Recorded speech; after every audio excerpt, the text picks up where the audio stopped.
கசாப்பான பிச்சையிலும் பாவக்கட்டில் அகப்பட்டிருக்க முடியுமா விசுவாசிகள்?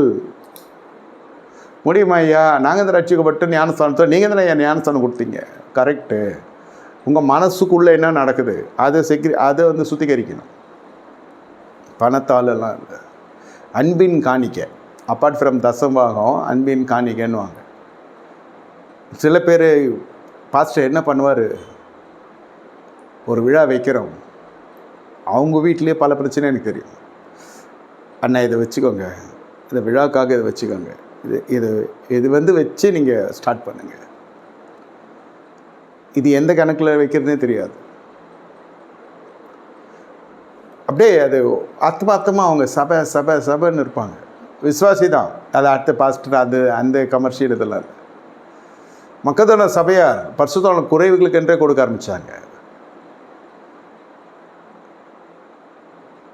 ஆதி திருச்சபையார் விதவிகளுக்கு என்ன ஒரு கலெக்ஷன் நடந்தது, தான தர்மத்துக்குன்னே ஒரு காணிக்கை எடுத்தாங்க.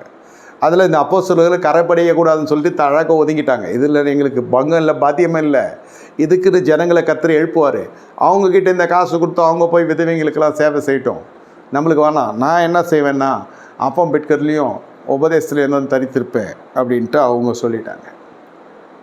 பாருங்கள் எவ்வளோ சுத்தமான வாழ்க்கை வாழ்ந்துருக்காங்கன்னு. இப்போ காசுன்னா முதல்ல நான் போய் நின்றுடுறேன் இல்லையா? பயம், எவனை எடுத்துகிட்டு போயிட்டானா என்ன பண்ணுறது? பாவக்கட்டிலும் கசப்பான பிச்சிலும் பாவக்கட்டிலும் மாட்டினுக்கிறது யார்? இது வந்து சமாரியருடைய ஸ்டைலு. சமாரியர் கொஞ்சத்தில் அதுக்கு தெரியும் உங்களுக்கு. சமாரியர் யார்? ஒம்ரியால் உருவாக்கப்பட்டது. அதுக்கப்புறம் சமாரியா தேசத்துலேயே அற்புதத்தை கர்த்தர் நிகழ்த்தினார். எலிசாவை அமிச்சார். அந்த இடத்துல தேவனுடைய வார்த்தை வருது. தேவனுடைய வார்த்தை வர இடத்துல என்ன நடக்கணும்?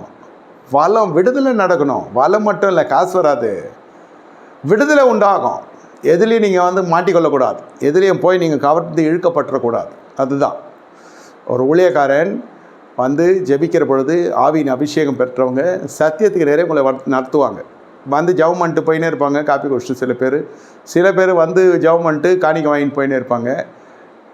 குடும்பமும் வெறுத்தி ஆகாது, அவனும் வெறுத்தி ஆக மாட்டான். அவனும் அதே மாதிரி வருவான், இவனும் அதே மாதிரி இருப்பான். இது பெரும்பாலுமே நடக்கும். அப்புறம் இப்போது சபை மறுமலர்ச்சி அடைஞ்சு என்ன ஆகுதுனாக்கா, யாரையுமே சேர்க்கறது இல்லை. ஒன்று. ரெண்டாவது, சத்தியத்துக்குள்ளே வர்றவங்க என்ன செய்கிறாங்க, இந்த உபதேசத்தை கொண்டு வராதவனே வீட்டில் ஏற்றுறது கிடையாது. இன்னும் சொல்லப்போனால் சுத்தமாக யாரையும் கூப்பிட மாட்டாங்க. இப்போ இது கேட்டு கட்சியில் வரவனையும் வராமல் பண்ணியாச்சு. எத்தனை கேலண்டர் இருந்ததெல்லாம் இப்போ இல்லை, அதெல்லாம் இல்லை.